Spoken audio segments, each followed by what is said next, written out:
Matapos ang ilang buwang paghihintay, nakamit na ang hustisya sa trahedyang sinapit ng ating kababayang si Julie B. Ranara na pinatay sa Kuwait. Ito'y matapos makakonvict ang akusadong menor de edad sa kasong murder. Ang sentro ng balita mula kay Mela Las Moras, live. Angelique, bukod sa inihain nga sentensyang pagkakakulong, inaasahan ng DFA na magkakaroon pa ng financial damages na ipapataw dito nga sa akusado sa pamamaslang dito nga sa ating kababayang si Julie B. Ranara. Sa programang Laging Handa, kinumpirma ni Department of Foreign Affairs Undersecretary Eduardo De Vega na hinatulan na ng Juvenile Court sa Kuwait ang akusado sa pagpatay sa OFW na si Julie B. Ranara na si Turki Ayed Al-Azmi. 15 taong pagkakakulong para sa murder ang naging sentensya sa kanya at may 1-year imprisonment din dahil sa driving without license violation. Paliwanag ng DFA, mas mababa sa inaasahan ang penalties laban sa akusado dahil siya'y isang menor de edad at may 30 araw din ang kampo ng akusado para maghain ng apela kung sakali. Sabi ni Yusek De Vega, patuloy ang gagawin nilang pagtutok dito para nga sa tuloy-tuloy na pagkamit ng hustisya.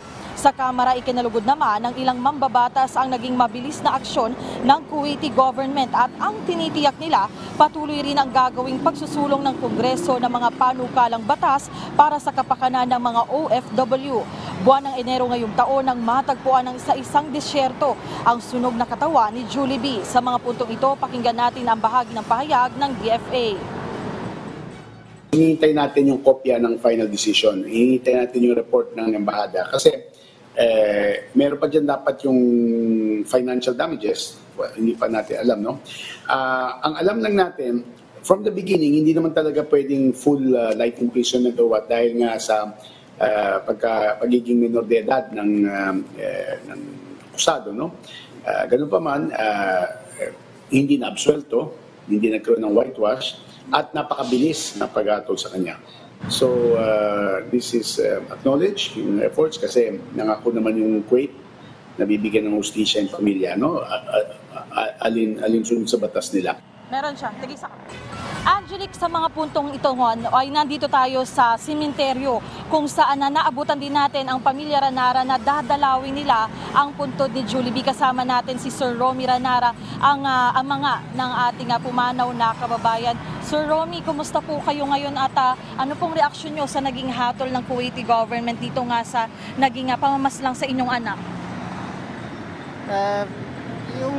Hindi rin maintindihan kung masaya o malungkot gawa nung napakababa ng sintensya.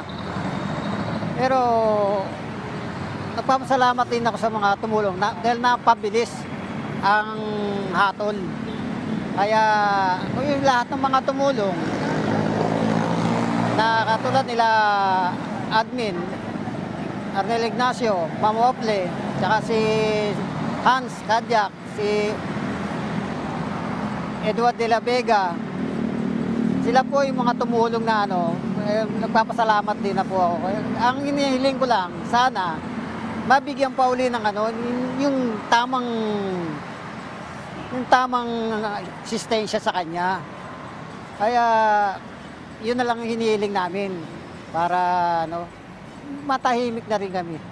Opo. And sir, I understand kanina dumalaw din si DMW OIC Hans Kakdak at si OWA Sir Arnel Ignacio. Ano po yung mga napag-usapan nyo at ano yung mga naging assurance sa inyo ng ating mga opisyal ng pamahalaan? Wala silang sawang tumutulong. Hindi kami pinapabayaan. Paparating din nila sa kung sino talaga yung mga dapat kumausap sa gobyerno ng Kuwait, pinaparating din nila. Yun naman ang mga pangako nila na hindi kami bibitawan hanggat hindi natatapos. Sir, kasama rin natin si Ma'am Angelique Lasso sa ating studio. Ma'am Angelique, meron po rin ba tayong mga katanungan para kay Sir Romy? Opo, Ginoong Romy, unang-una ay nakikiramay kami sa inyo. Ano po ang inyong pinakamagandang alaala sa inyong anak na si Julie B? Opo. Sir Romy, tinatanong ni Ma'am Angeli kung ano daw po yung mga magaganda nating alaala kay Jollibee na nais din nating ibahagi sa ating mga kababayan. Yung ano niya, yung mapagmahal na na anak at mapagmahal na ina sa kanyang mga anak. Yun ang nakikita ko sa kanya. Mahal niya ang kanyang pamilya. Yun lang. Okay, and one last question. Umaasa pa ba po kayo na baka magkaroon po ng financial remuneration?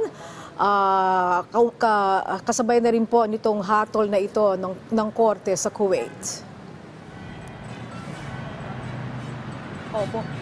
Sir Romy, narinig niyo po ba si Ma'am Angelique? Umaasa rin daw po ba tayo na magkakaroon din ng financial remuneration o magkakaroon pa ng multa? Yung nga nangyari nga dito kaya nadagdag din sa magiging hatol ng korte.